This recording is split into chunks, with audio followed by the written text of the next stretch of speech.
And we begin home show. No, not home show. Ask Tom Live.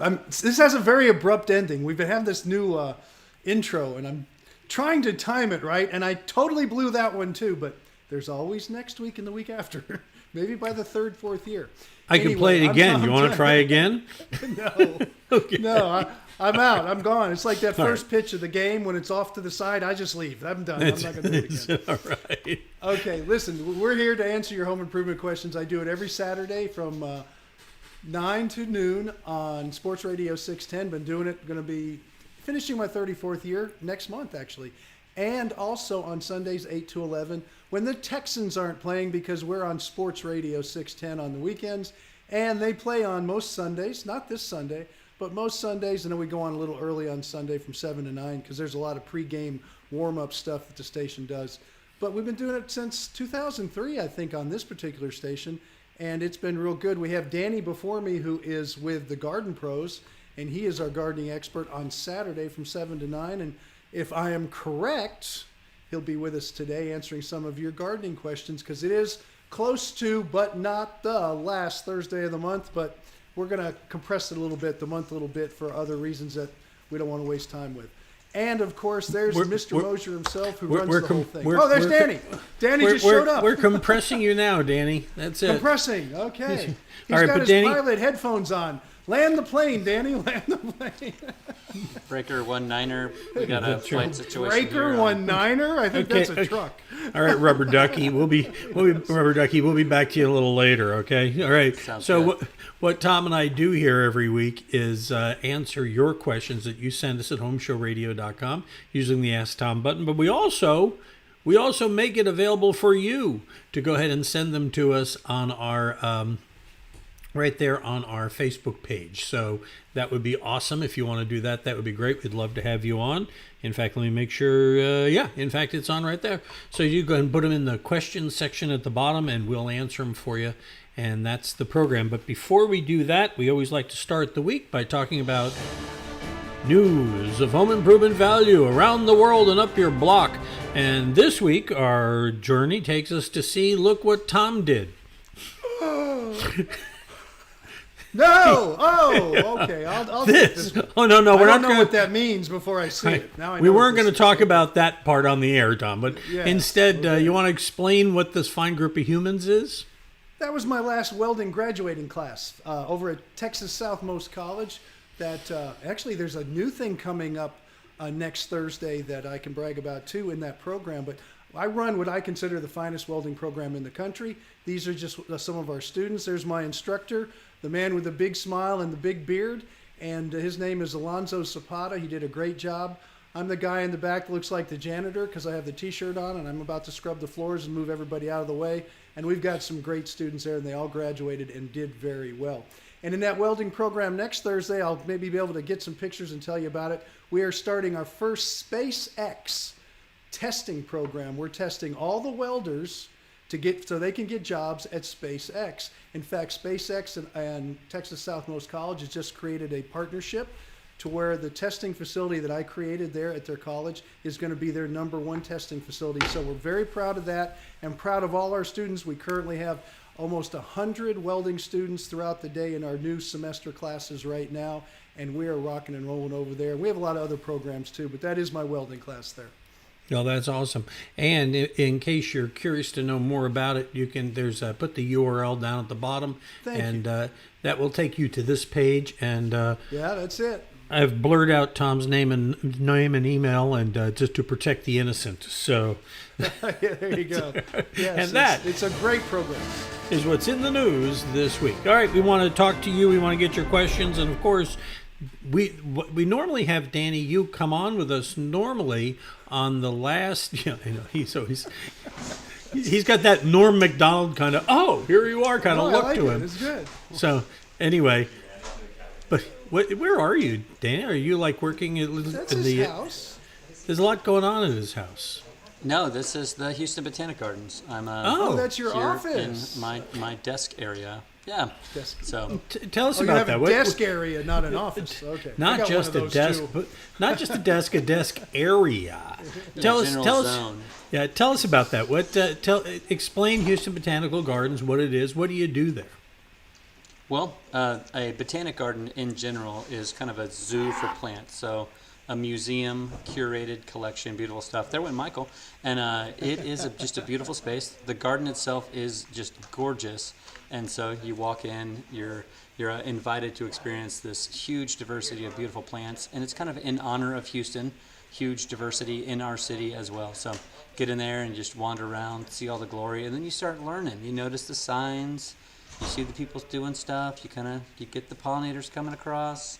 It's all very gorgeous. And Director of Education. I curate the classes program. You know my mission in life, to get more people connected to their soil, to their plants, to their space. And that's what I'm doing here at Houston Botanic Garden, as well as on Home Show Garden Pros. Not I was necessarily going to in that say, order. Danny, in my younger days, I was a pollinator. Not anymore. I'm too old. Okay. So, Danny, we get a fair number of questions. Yeah, we get a fair number of questions about things green and growing. And while we love to have Tom answer questions, we like once a month to have you come in and answer a few. So let me throw one your way Absolutely. and see how you can field this one. Comes from Riva in Houston. She says, one of the pallets of St. Augustine we had installed in our yard last July was infested with sodworms. What is the best product to use to get rid of them? We have tried granular and liquid, but neither seems to work. What product do you suggest, and how is it applied? How often? She wants the 411 on this, Danny. Yeah, and we were putting out a method last year when sod webworms were just really, really awful. And that is a combination of horticultural molasses, which those small little worms cannot digest, and BT, which kills them in the same route. And so you mix those two together, you kind of catch them all. The horticultural molasses serves as a surfactant, makes it stickier, if you will. And then you do a heavy spray on your lawn whenever you have damage and around those areas. And then you follow up with garlic barrier. It's like a smelly spray that the moths don't like, and so if you can kill the caterpillars and drive away the moths, then you will not have that repetitive problem. The problem last year is we had maybe like 6 or 7 generations of sod webworms. So if you're dealing with them in a pallet of sod, I would just drench that pallet with molasses. Just really, really get buckets and buckets and pour it over there. But in your yard, you have to use a sprayer. A hose end sprayer is a way to go. Are we past that season now? I mean, now that it's getting cooler, I mean, is sod webworms kind of over for this year, or is it going to persist a little longer? That's a great question, actually, Charlie. Way to go. Nice Yeah, job. lucky shot. Thank you. Yeah. Oh, you want me to answer it? Sorry. So what we do, no, we're not past it this year, but it usually is kind of cyclical. So some years will be much worse than other years. So last year being a really terrible year, we won't see them in abundance this year. So most people that are having any problems are having them in small patches, 8 by 10 sort of sections, things like that, but not billions and billions like last year. But it still can be a problem. This year is more of a we got fungal concerns out there. The good news is that if you can mix horticultural molasses with seaweed, which Microlife makes that product called Plant and Soil Energy, it will stymie that fungal problem, and then you bring in some compost and your grass will grow back and you won't even know you had it. So you just got to get on that early. Well, let's stick to grass for a second, because I know you love grass questions. I do. It's the one plant everyone has. It's Mike, the only plant we buy a machine to manage too. Mike says his neighborhood has a ton of crabgrass growing in common spaces. Is there a proper way of fertilizing with a pre or post emergent or spot treating? Because what spot treating said would get expensive. Should St. Augustine cutting height be adjusted to let the turf get thicker? What say you? So crabgrass really goes for really kind of compacted and poor soils. And a lot of times you see it between spaces because you've got a organic approach and a chemical approach, and they kind of cancel each other out. And so Agrelon is an awesome topical treatment for that. And if you either use a flower sifter or a dust miser, which is kind of a flower sifter mixed with a blower, you can really get it on a lot. It'll spread a lot further. The Agrelon will. It's a powder. So you moisten the crabgrass and you spread it over with whatever device you're using to spread it over. and that will kill the crabgrass very thoroughly. Pre-emergent would be awesome, but you just need to apply it several times during the seeding cycle, which is generally in the summertime. And a lot of the pre-emergents are a little bit dangerous to put down in the summer for your St. Augustine. So I do like his approach of just improving the health of the grass, growing a little bit taller. If you have a really healthy soil, you really won't see very much crabgrass. So again, we get back to kind of like using microlife, using Nature's Great Resources compost as a top dressing, as just simple ways to improve the health of your lawn's soil. Okay, fair enough. All right, got another one for you here, Danny. This one comes from Constance in Kingwood. She asks, "Can I?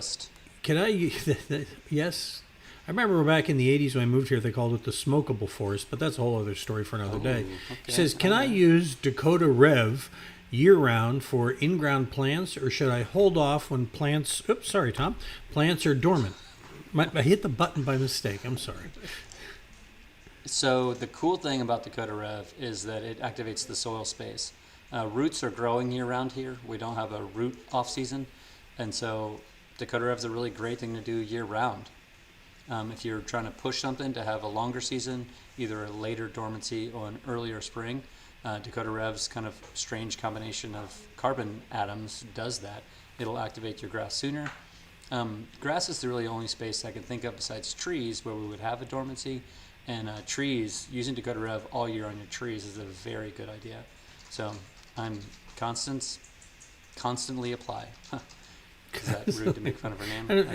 I'm sure that's music to the ears of the people at Dakota Rev. When you say it's a carbon thing, what does that mean? What does that help us non-gardeners understand what that means and what's it doing for the plants, Danny? I think that's really great. So, like the three of us, we're carbon-based, entities, and so we have to eat a lot of carbon. I haven't really had a close check of Tom, but I'm pretty sure. Tom? They're trying to eliminate all carbon on the planet, so we're in line for that. That's going to be tricky. So little Yes, carbs. it is. Carbs are carbon, right? And so, Right. we just like we got to eat carbon to survive. Those soil microbes, be it fungi or be it bacteria, or the things that eat those things, all are going for carbon. And so if you put carbon in the soil, safe carbon in the soil, they will have a feeding frenzy and a growing frenzy, and you will have aerated your soil. They will die, which they have nitrogen-rich bodies, so you'll add a bunch of nitrogen to the soil too, and they'll tunnel. So you'll do this cool thing where you're creating a much healthier environment. Those tunnels are the preferred tunnel for roots because they are chock full of nitrogen, which is really cool. So that's a very short version of why carbon is so important in the soil. It deepens the roots, and it is akin to fertilizing with nitrogen. Okay, fair enough. I got one more for you, and we're going to talk a little more about general what we should be working on right now in our yard and our garden. But let's get this one last question before we do that. It comes from Ted and Katie. He says, "I moved here from the Midwest 2 years ago. My lawn did not appear to have much special care from previous owners. We used 3 applications of Microlife in the past 12 months. Had beautiful lawns this spring through July, but now we have brown areas." This sounds like brown. Is that brown patch he's seeing? What's your advice? Yeah, this year, assuming what we went through with that wet spring and early summer, that fungi were going to be really going nuts this year. So I'd assume brown patch. The one difference that we can tell between brown patch and sod webworm is sod webworm kind of move very erratically, and it looks like somebody's chewed your grass down before it turns brown. And so that's the one way to tell them apart, where brown patch is kind of circular in its growth pattern. So that's either way. Molasses is a great treatment. If you're really unsure, always send us some pics. homeshowgardenpros.com. There's an Ask a Pro button. You can always send us a picture there, and we'll learn better through that kind of visual aid. But let's just assume it's brown patch because fungi has been so bad. That's where a really deep treatment with molasses is helpful. And also there's a product by the same people who make my favorite molasses, Microlife. They also make a product called MicroGrow, and that will do a good job of stymieing the fungi by putting bacteria that eat that fungi in the soil. And once they eat it all, then you don't have it anymore. And then you come back, top dress with compost to kind of seal the deal, and it'll be like you never had a problem. So this time of year, Danny, What should we be working on? What can be like? Let's start first of all your garden. What's the right thing we should be planting this time of year? Charlie, it's a super exciting time to plant. It's such a exciting time to plant because all the fall veggies. So the big thing that either have the people who love the kale and the collard greens and those big leafy greens, or you have the salad makers doing the lettuce, the carrots, all that stuff. Green onions, so bunching onions, are a great thing to be growing right now. And you can find sets of those or seeds of those at all the co-op locations. And like you guys are like, no kale, or you're like, kale. No, So, I eat tons of kale. Thank you. I eat it every day. Please. that's right. I really love collard love it. greens. Yeah. Good stuff. But yeah, cabbage, broccoli. Yeah. Are you one of those cauliflower. twisted people who actually likes Brussels sprouts? Yes. Brussels sprouts, you got to get those They're in early, Charlie. fantastic. They got to go in now for Okay. spring harvest. No, I wasn't asking to plant them. I was just curious if you eat them. I eat them all the time. I love them. Yes, and they're I little do like too. little. They're like tiny cabbages. You know how I'm to like Oh, missing they out. are little I feel like maybe cabbages. I'm missing out. Maybe I should just maybe give this Brussels sprouts thing another run. I don't Yeah, know. give Whataburger a break. I don't go to Whataburger. No, Yeah, you get the salad? no, I go to Freddy's. But Oh, there you go. it was a Smash custard Burger before also. Smash Burger was Smash Burger. All right. All right. So what about around the yard, Danny? I mean, is there any? Is this the time of year to be trimming things back, maybe, or is this a bad time for that? Well, what really happens? Two things are happening right now. The end of the summer stress, and so a lot of plants are kind of cratering. And so by getting a real strong fertilizer in, like MicroLife or Dakota Rev, like we've been talking about in there, that is a great way to resuscitate some of these struggling plants. And when they're struggling, they usually lose some leaves, and so you can remove some of those leaves now, branches, leaves, things like that. Get those out of there, cut back. Everybody's a lot more energized for gardening, and so yeah, get out there, clear the space off, make it pretty again, get some annual plants in, and prune up stuff. If you prune up a lot of our native kind of flowering plants, you get a whole new flush of color. Things like Turk's Cap or Salvia. You can get a whole new, flower bloom off those. So they're a great thing to get out and do that now.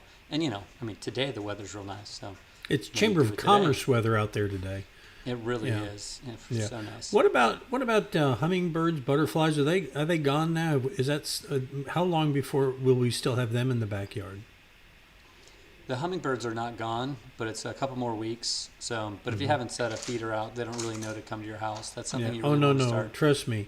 No, we were talking about Freddy's and Whataburger. Sandy put up the neon signs for them.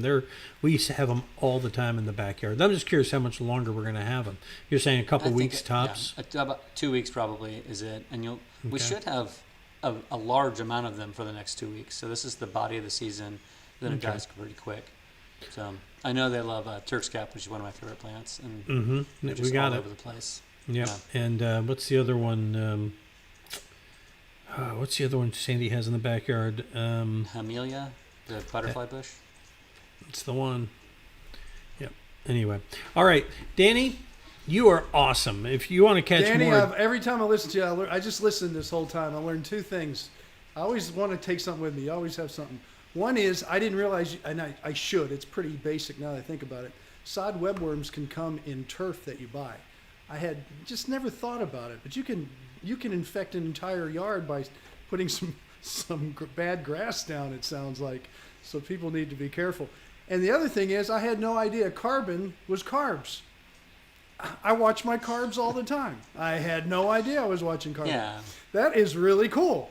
I like that. I don't know why, but I'm going to think about it all night. Yeah, I don't know where they got the name carbs, but Carbohydrate, maybe? I don't know. Yeah. It could have I know something to do with that. carbohydrate, but I didn't know it was carbon. But it is. It's the same I root don't word. think It's freaking me out. Yeah, I think is that right? I mean, are you making it's that got up? carbon in it. It's Yeah. energy for us. Yeah, so our body Okay. breaks it down into water, H2O, and carbon, C, and so that's what it does. Fascinating. But when love you eat them, your body stops burning other stuff, so they're bad. Yeah, and Carbohydrates are bad. It you want depends some which good, one. clean, pure carbon. That's the Right. stuff that you get from. Yeah, you want- that's the you stuff want that diet stores on advice. your body. Yeah. Yeah. You want diet advice? Talk to these guys. not this guy. Yeah, no, just go to Home Show Diet Pros, and they have That's Diet our new. Pros. In fact, New that's our show. new show. We have I somebody like it. named Lisa joining us. She's going to be. That's the first show she's selling. She's going to go sell the new the Diet Pro show. That'd be awesome. We're starting the whole show, the first one, with Brussels sprouts and what you can do with them. You know what? like One of the things Donald Trump says that makes perfect sense: don't go into a business you don't understand. So we're going to stay away from Diet Pros around here. nice. Yeah, Fair that's enough. Hey, Danny, thanks a lot. You want more of Danny? Here's where you Thanks, find Danny. him. He's there every Saturday morning, 7 to 9. Comes on right before Tom. He's the Home Show Radio warm-up act. Yes. No, he's not. And No, if you he's want to ask not. us an email, if you want to email us, you want to put that back up real quick, Charlie? Yes, sir.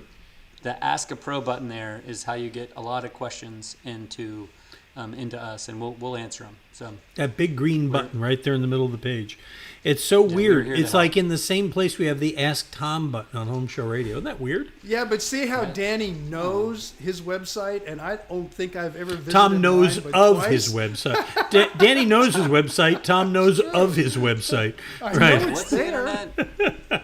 What is this thing? All right. Yeah, no. Hey, we got Tom. We've got a lot of Tom questions to ask. So, Danny, we'll let you get back. Houston Botanical Center, right?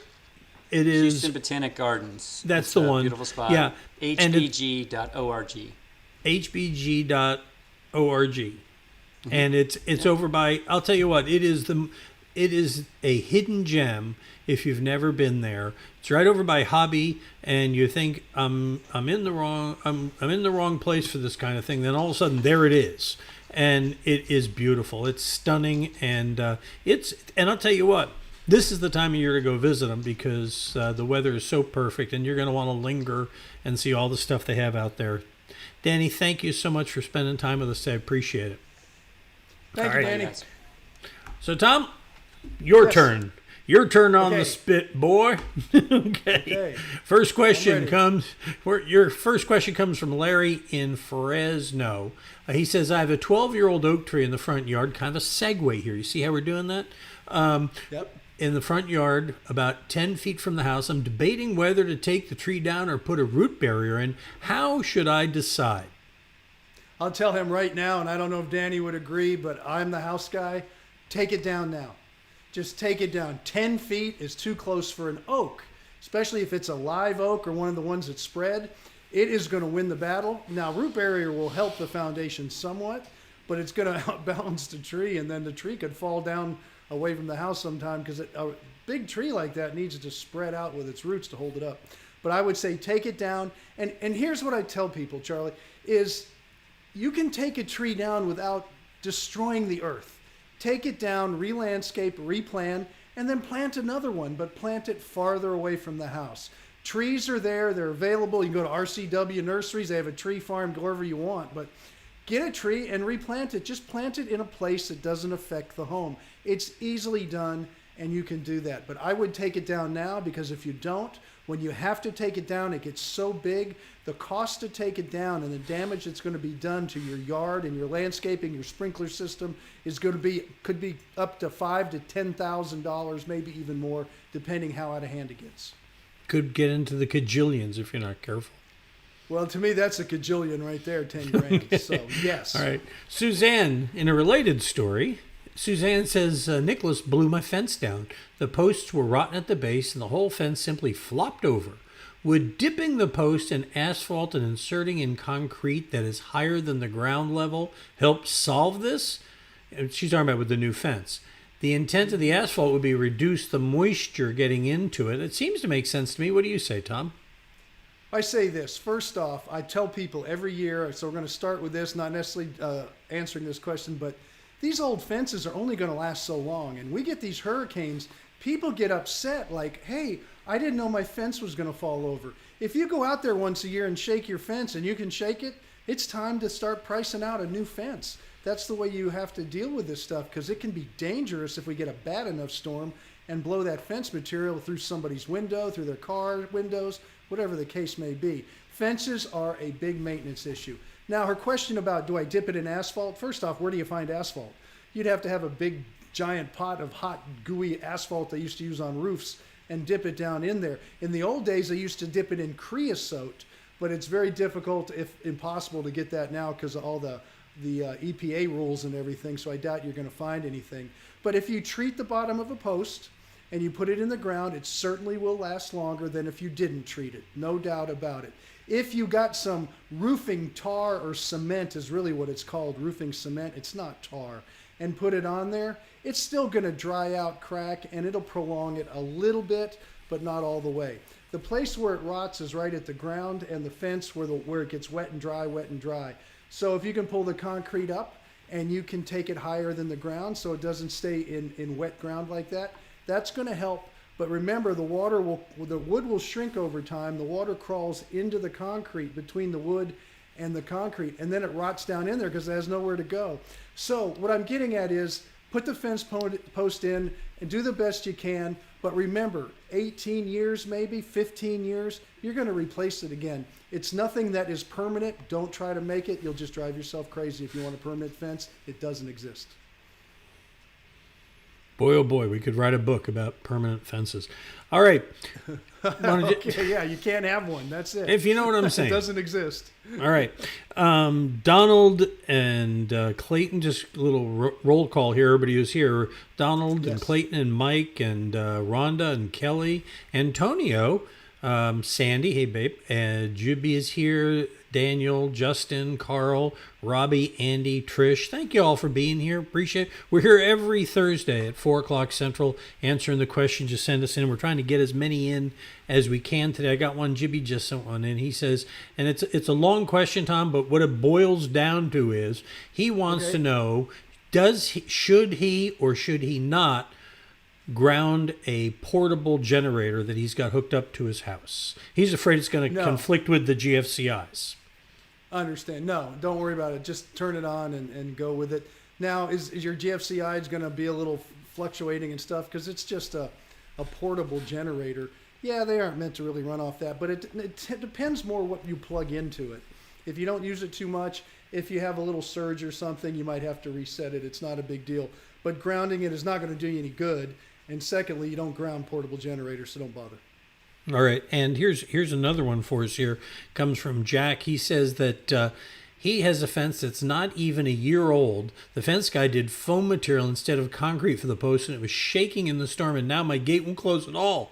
He says, am I shafted and have to get my gate? At this point, I may reduce small sections of my fence since it's facing the street. What say you, Tom? Well, yeah, it sounds like the posts weren't set deep enough. Anytime you have a post next to a gate or a corner post, they go down deeper. And the rule is for every, it goes down 1/3. If you had a 9-foot, you had 6 feet out of the ground, 3 feet below, you would buy a 9-foot post. So think of it 1/3 down, 2/3 up for gate posts and corner posts. The other ones don't have to go down as deep, but they still have to go down. But as far as that goes, it probably didn't go down deep enough, and it just, the upper soils just got real loose from all the rain we've had, especially this year. And so you might have to reset that post and rebuild that little section if it got really bad. Okay. Alfred lives in Sealy. He says, I found the lowest electric plans for my zip code.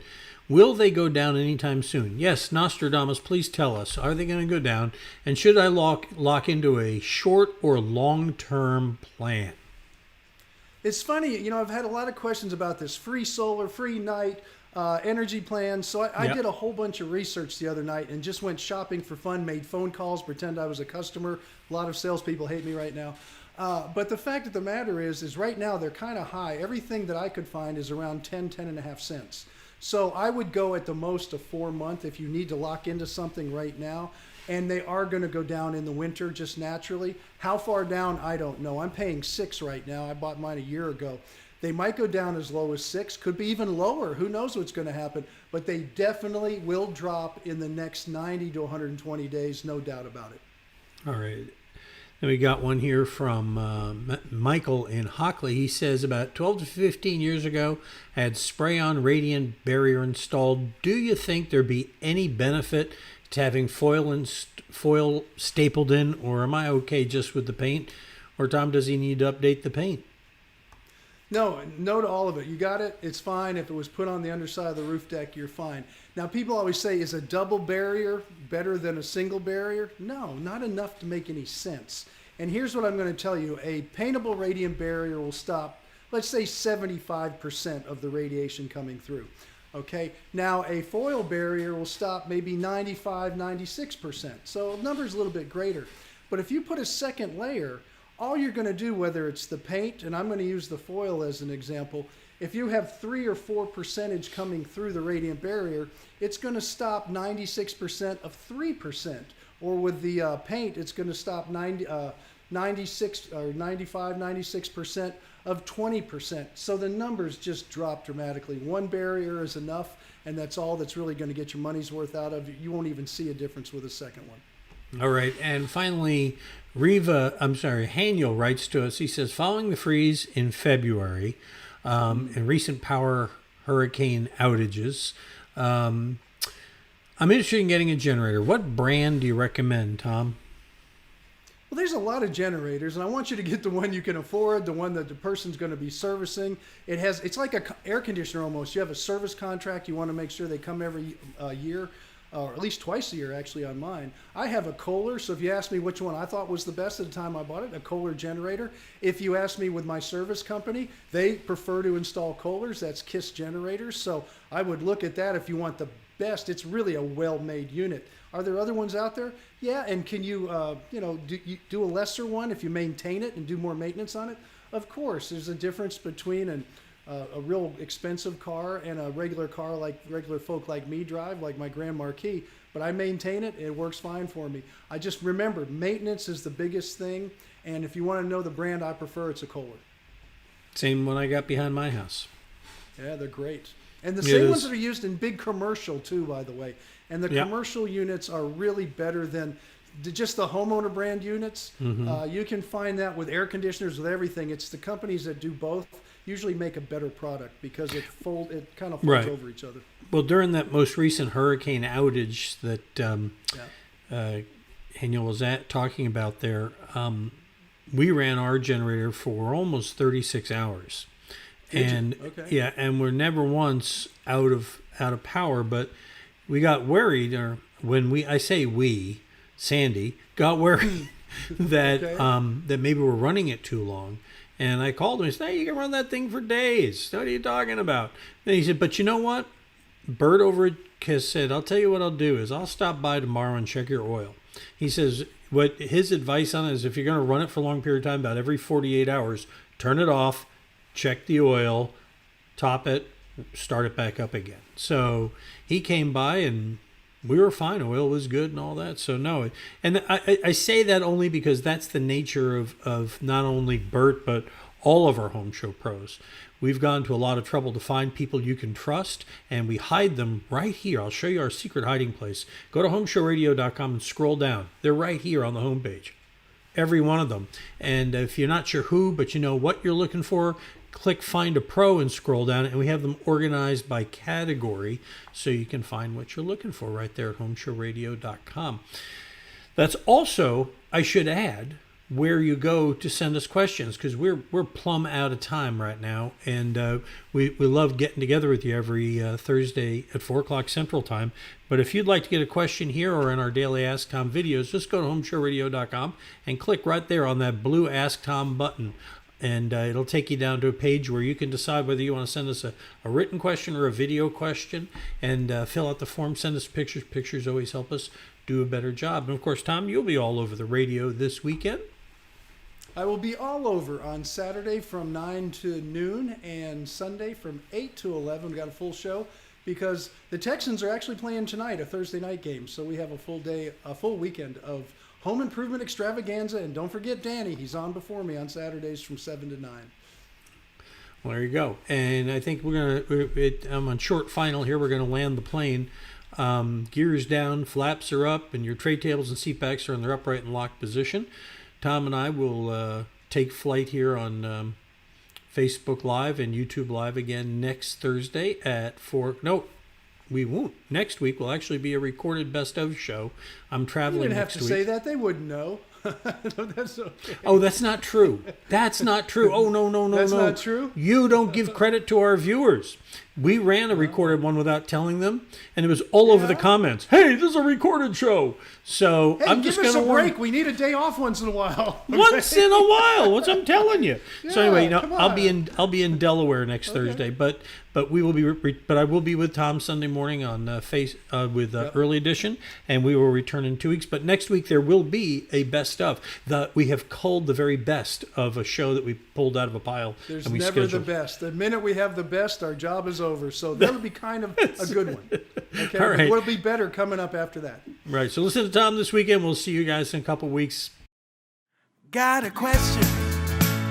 Ask Tom on Home Show Radio. Home Show Radio. Free advice from a pro who